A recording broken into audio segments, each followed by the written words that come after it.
Hare Krishna, muy buenos días. Nama Om Vishnupadaya Krishna Prestaya Bhutale Srimate Bhaktivedanta Swaminiti Namine Namaste Saraswate Deve Gauravani Prasharine Nirvishesa Sumnyabadi Pashatya Deshatarine Shaya Sri Krishna Chaitanya Prabhu Nityananda Sri Advaita Gadadhara Srivasadi Gaura Bhaktavrinda Hare Krishna, Krishna Krishna, Hare Hare, Hare Rama, Rama Rama, Hare Hare. Hare Krishna, reiterados vamos a continuar con las lecturas y algunas propuestas de reflexiones sobre algunos de los textos del siempre radiante Srimad Bhagavatam. Estamos en unos textos donde Saunaka, el líder de unos grupos de sabios que se había reunido en el bosque sagrado de Naimisiranya para un poco realizar un sacrificio, cánticos, ofrendas al Señor Supremo, con la finalidad de que fuera misericordioso con la humanidad, puesto que estaba iniciando Kali Yuga, o una época donde ya se veía un deterioro creciente humano. Allí llegó Suta Goswami y entonces Suta empezó a hablar a petición de estos sabios que le reconocieron como el más grande de los sabios de la época y así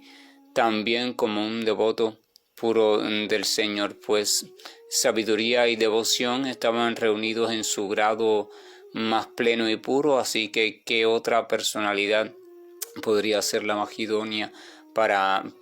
hablar, para guiarles a ellos en ese instante? Y entonces se desarrolla la conversación. Saunaka, que era el líder de esos sabios, y Suta, que es el que está actuando como maestro. Entonces vienen preguntas y vienen respuestas y allí se va contando el Srimad Bhagavatam. Y ahora estamos en un punto donde Saunaka le está diciendo a Suta que por favor siga contando, porque ya Suta ha contado la historia, el inicio de la historia de Sukadeva Goswami y Parishit, ¿verdad? Que Parishit había preguntado a Sukadeva Goswami cuál era el deber de toda persona y sobre todo de aquella que estaba a punto de morir, y Sukadeva Goswami había llegado a la conclusión, una conclusión coherente con las escrituras, que es que el deber consiste en recordar en todo momento, tiempo y lugar a la suprema personalidad de Dios desde un sentimiento amoroso y una actitud de servicio devocional hacia Él mismo, comprendiendo que somos partes integrales de Él. Y entonces, pero Saunaka le está diciendo ahora a Suta Goswami que se han quedado con apetito por seguir escuchando, y porque lo único que vale la pena escuchar es aquellas cuestiones que tienen que ver con el Señor y su devoto puro, así que por favor le siga narrando cuestiones sobre Parishit, que era un devoto puro desde su nacimiento, que le siga narrando cuestiones sobre Sukadeva Goswami, que era un devoto puro del Señor, y que por favor le diga también si hablaron sobre el Señor Krishna, si que conversaron, que le siga hablando. Y entonces nos quedamos en un punto donde Saunaka le está dando referencias, o está dándonos también referencias sobre algo muy importante, que es que todas las facultades que están en potencias en los seres humanos están allí para ser realizadas, para ser utilizadas en una doble dirección o un doble sentido, el sentido adaptativo o el sentido animal de la especie como criaturas en este mundo material, o sea, de esta maquinaria conocida como cuerpo-mente humana, y también el sentido trascendental, o sea, ser dirigidas para tener noticias de lo trascendente y encaminarnos hacia lo trascendente. Y decíamos que en tanto no comprendamos eso y no dirijamos nuestra atención en ese sentido, pues seguiremos incompletos como seres humanos. El último texto leído decía lo siguiente: aquel que no ha escuchado los mensajes acerca del heroísmo y los maravillosos actos de la personalidad de Dios y que no ha cantado ni recitado las meritorias canciones acerca del Señor. Se considera que tiene oídos como los orificios de las serpientes y una lengua como la de una rana, o sea, no está empleando su oído y su lengua en su sentido trascendente, sino simplemente en su sentido animal y por tanto también en su sentido destructivo, o sea, su sentido no humano. El texto 21 de este capítulo número 3 del segundo canto del Srimad Bhagavatam continúa diciendo: la porción superior del cuerpo, aunque esté coronada con un turbante de seda, solo es una pesada carga si no se postra ante la personalidad de Dios, quien puede otorgar la liberación perfecta. Y las manos, aunque estén adornadas con brillantes brazaletes, son como las de un muerto, si no se ocupan en el servicio de la personalidad de Dios conocida como Hari. O sea, sigue en el mismo sentido poniendo ejemplos. Dice que de nada sirve la cabeza, aunque esté muy adornada con un turbante de seda muy costoso. Vamos a recordar que esto se está desarrollando en el contexto de la cultura védica, en el norte de la India, y entonces es costumbre, ¿no?, que las personas usaran turbantes, pero sobre todo los monarcas usaran turbantes muy costosos, de seda muy costosa. Entonces dice que de nada sirve la cabeza, de nada vale, aunque esté adornada por el turbante más costoso, si esa cabeza no se utiliza, y no solo la cabeza, sino la porción superior del cuerpo en su totalidad, de la cintura para arriba, si no se utiliza para ofrecer reverencias, o sea, para inclinarse frente a la suprema personalidad de Dios o asumir una postura de humildad total frente al Señor. Y menciona que de nada sirven tampoco las manos, aunque estén muy adornadas de anillos y brazaletes muy costosos y diferentes otros tipos de adornos, todos costosos, si no se utilizan para servir al Señor. El texto número 22, esta serie de textos va a continuar en la misma tónica. Dice el texto 22: los ojos que no miran las representaciones simbólicas de la personalidad de Dios, el Señor conocido también como Vishnu, sus formas, su nombre, sus cualidades, etc. Todo esto expresado en simbolismos, entonces debe entenderse que esos ojos son como los que están estampados en las plumas del pavo real, y las piernas que no se desplazan hacia los lugares sagrados donde se recuerda al Señor y se le glorifica y se puede escuchar hablar de Él, se considera que son como los troncos de los árboles. Entonces aquí cae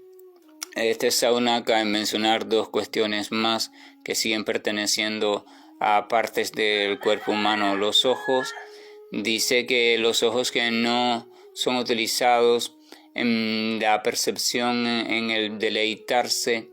al observar las representaciones simbólicas, que son diversas, que hacen referencia hacia el Señor Supremo, sus hazañas, sus cualidades, etcétera, etcétera. Entonces debe entenderse que son como aquellos ojos estampados en las plumas del pavo real. Si vemos la cola de un pavo real, entonces podemos ver que hay en el diseño tan hermoso de sus plumas, las plumas de las colas, en la parte superior, como unas especies de circunferencias que diferentes colores, tornasolados, verdosos, cuestiones así muy brillantes, que pueden compararse con ojos en cuanto a su diseño. Y dice, entonces lo compara con eso, o sea, si el ser humano no utiliza sus ojos para deleitarse en el mirar aquello que representa simbólicamente a lo supremo, que es irrepresentable en toda su totalidad, dice que si no hace eso, entonces ¿para qué quiere ojos? Pues entonces sus ojos van a ser para su perdición. Son ojos como los estampados en las plumas de los pavos reales, en verdad no son ojos. O sea, si no se mira lo que tiene que mirarse de verdad. Y recordábamos en el texto del día anterior, del amanecer espiritual anterior, que hay dos cuestiones en este sentido. Primero, el ser humano común no puede dedicar todo su tiempo a la relación continua con lo simbólico que representa el Señor, ya sea escuchar, a recordar, etcétera, etcétera, puesto que está todavía inmiscuido en la cotidianidad que exige también de su participación atenta. Pero sí puede a diario introducir en su vida un tiempo de práctica consciente, un tiempo de ejercicio de la construcción o reconstrucción o activación o reactivación de su relación amorosa con el Señor Supremo, o al menos ejercicio hacia o un ejercitar de la reflexión sobre este hecho. Eso sí puede hacerlo, y eso sí debe hacerlo el ser humano. Y entonces, en ese sentido, todas sus partes, capacidades, poco a poco deben de ser colocadas en cuanto a la función de cada una específica, ser colocadas en relación con el Señor Supremo. Los ojos o la visión externa e interna debe irse ubicando en alguna cuestión simbólica aceptada por el practicante, que sea coherente con su propia práctica, su propio concepto, su propio avance, que nos remita a la idea del Señor Supremo, un acercamiento de esta idea a los oídos para escuchar cuestiones relacionadas con Él, traducidas en forma de sonido coherente, veraz y hermoso. El tacto también, el tacto para hacer ofrendas, el tacto incluso para tocar cuestiones que representen también de modo simbólico al Señor, los pies para acudir a esos lugares donde se habla, se glorifica, se intercambia de modo sincero, etcétera, etcétera, y así. Y esa es la práctica común, la práctica fácil, la práctica que todos pueden hacer, la práctica que está al alcance de todo y que no requiere de grandes conocimientos, no requiere de grandes recursos materiales ni de un esfuerzo tampoco muy grande, solo requiere de una decisión personal y de una proposición interna en lo referente a hacer esto de modo regular, y si es posible en relación a otras personas sinceras que estén queriendo lo mismo, para que así los unos a los otros se puedan apoyar y se puedan estimular en medio de unos tiempos donde esta no es la tendencia. Entonces, el final, ¿verdad? Decía, y las piernas que no se desplazan hacia los lugares sagrados donde se recuerda al Señor y se puede escuchar hablar de Él, se considera que son como los troncos de los árboles.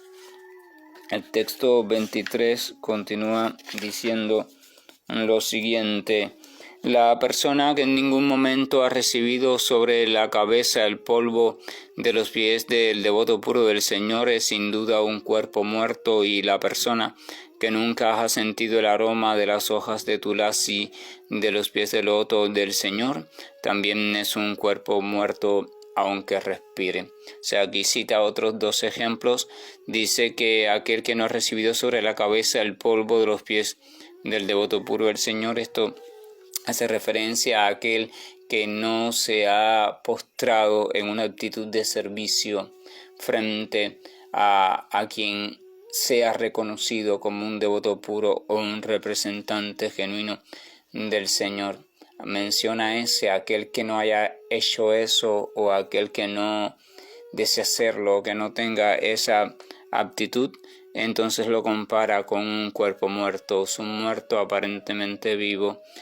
porque entonces no ha podido acceder y no va a tener la oportunidad de acceder, si sigue con esa actitud, de acceder a la posibilidad de despertar hacia la trascendencia, en virtud del amor que se derrocha siempre a partir del corazón del devoto puro. Y además porque el devoto puro es el único que puede dar información confiable acerca del Señor Supremo en alguno de sus aspectos Y la persona que nunca ha sentido el aroma de las hojas de tulasi, algunos lo pronuncian como tulsi, es una planta en Cuba conocida como la albahaca morada. Ya esto es una cuestión védica que establece una similitud entre esa planta y la recordación de la devoción hacia el Señor a través de muchas historias reunidas en los Puranas, son las historias tradicionales de la India, cosas así. Pero el punto es que esta planta, según la tradición védica y según esas propias historias, es muy querida por el Señor, y que esta planta es ofrecida a los pies, o sea, antes las representaciones simbólicas del Señor, es utilizada como ofrenda. Por tanto, en ese sentido, oler esa planta es como recibir mediante el olfato la propia presencia del Señor, recordando que el punto de la ofrenda se realiza perfectamente cuando la ofrenda tiene sentido de ser aceptada por el Señor, o sea, agradable al Señor. Ese es el punto de cualquier ofrenda, agradar a. Y cuando eso sucede, entonces se entiende que si el Señor ha aceptado la ofrenda, entonces esa ofrenda se ha impregnado con la presencia del propio Señor en la medida que le pueda contener. Y entonces el entrar en contacto con esa ofrenda desde un corazón abierto y una actitud de humildad, de sinceridad y de fe, nos permite entrar en contacto con la presencia del Señor. Y esa es la metodología, la metodología de la cadena. O sea,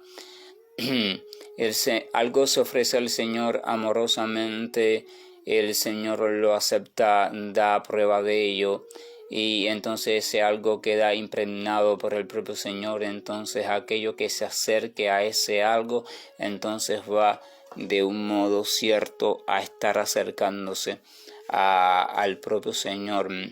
en tanto está contenido allí por su propio agrado, por su propia aceptación. Eso también es entendido por el devoto como la misericordia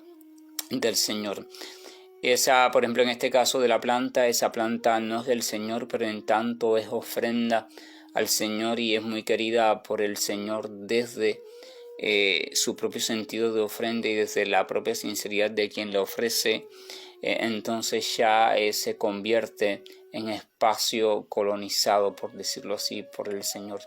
Entonces, si a ese espacio llega la atención, la fe y el corazón de una persona, entonces ese espacio se convierte en espacio de encuentro. O sea, esa planta deja de ser planta, ese olor deja de ser simple olor para convertirse en espacio de encuentro donde esta persona y el Supremo se encuentran en la medida que esta persona sea capaz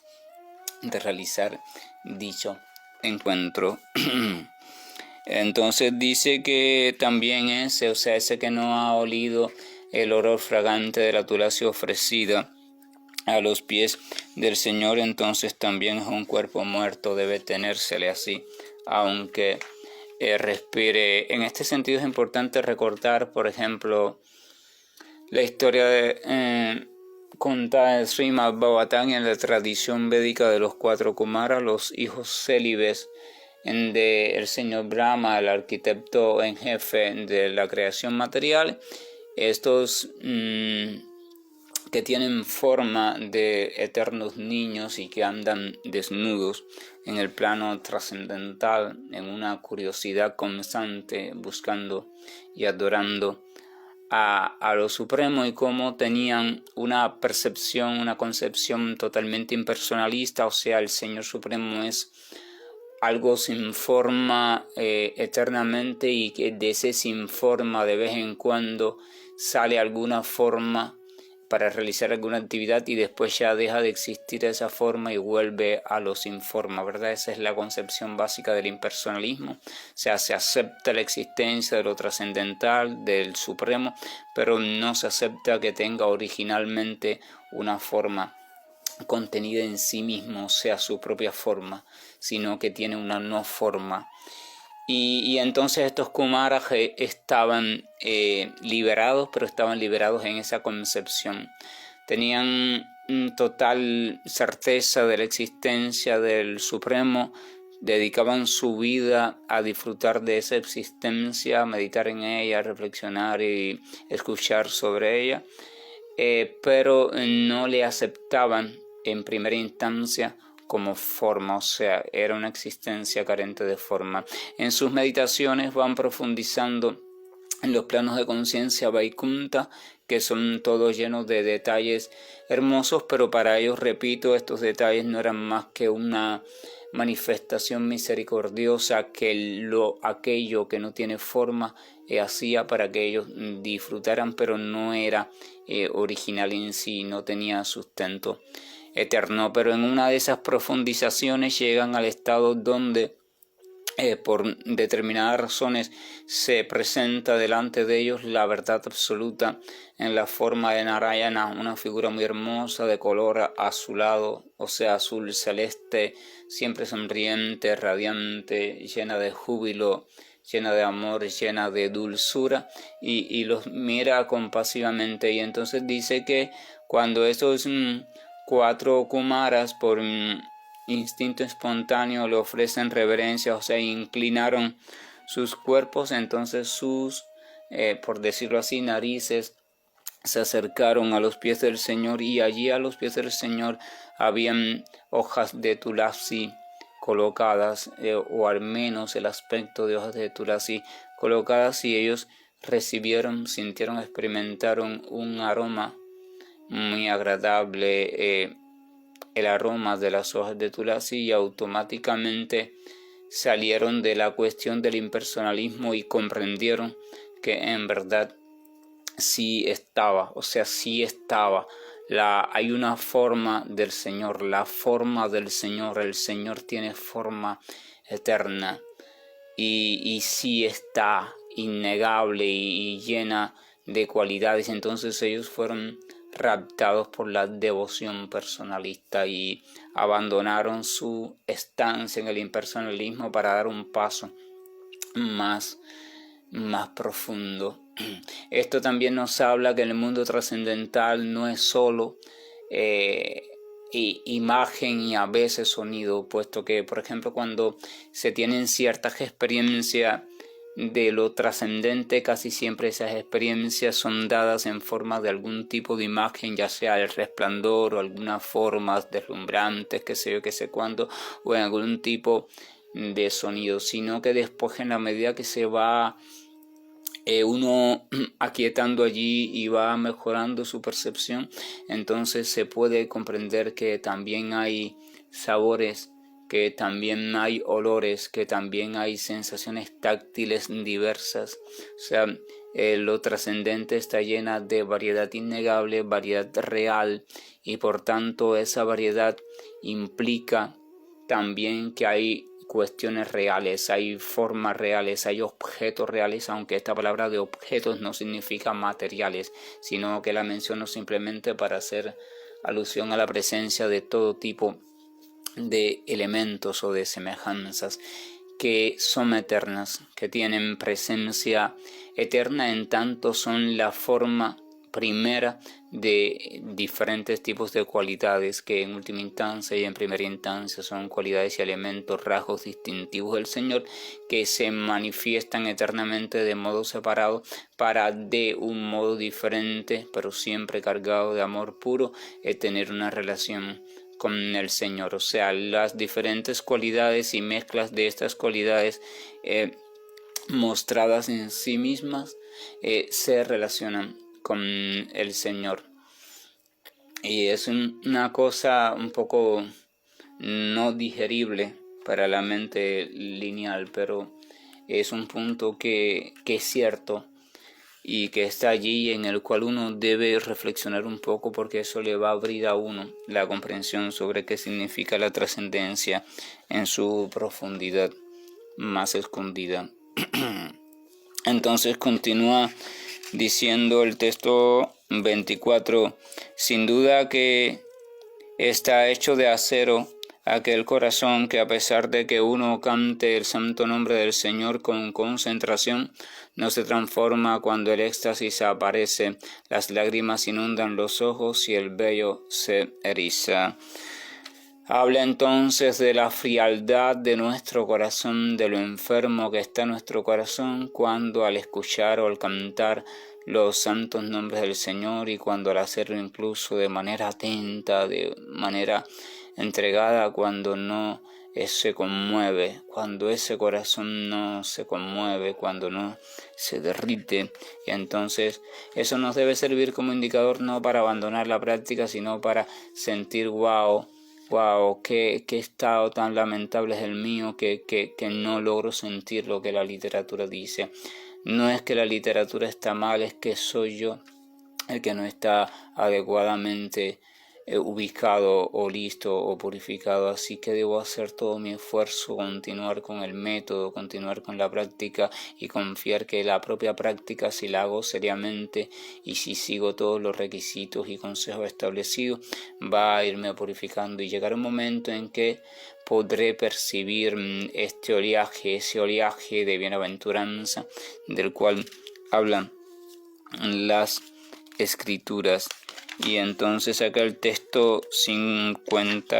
25 termina diciendo: Oh Sutta Goswami, tus palabras le resultan muy placenteras a nuestra mente. En consecuencia, por favor, explícanos esto tal como lo habló el gran devoto Sukadeva, quien es muy experto en el conocimiento trascendental y quien le habló a Maharaj Parishi al pedírsele que lo hiciera.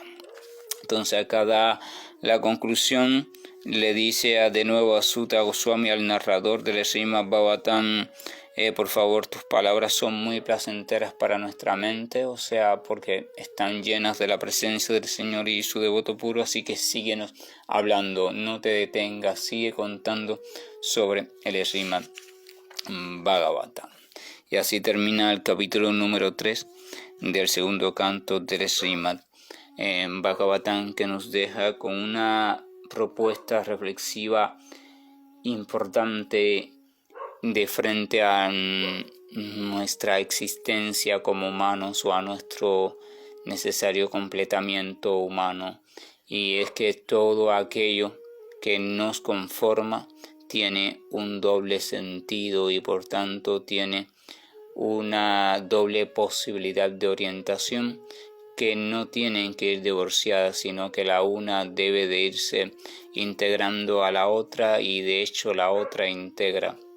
a la una, que es que todo debe ser utilizado en el sentido material, o sea, en el sentido adaptativo como especie animal, y al mismo tiempo ser utilizado en el sentido elevado como el sentido del humano que nos abre hacia lo trascendente. Esto es importante, repito, y por favor debemos reflexionarlo. ¿Hasta qué punto estoy utilizando, hasta qué punto he comprendido que todo cuanto hay en este cuerpo y todas las facultades, incluyendo las mentales, están allí para una doble cosa? ¿Las estoy utilizando yo en ese doble sentido o no lo estoy haciendo? Así que tengamos todos un buen día. Hare Krishna, y estoy finalizando la grabación. Krishna Krishna Krishna Shri Krishna Govind Hare Murari Janat Narayan Vasudeva Shri Krishna Govind Hare Murari Janat Narayan Vasudeva Shri Krishna Govind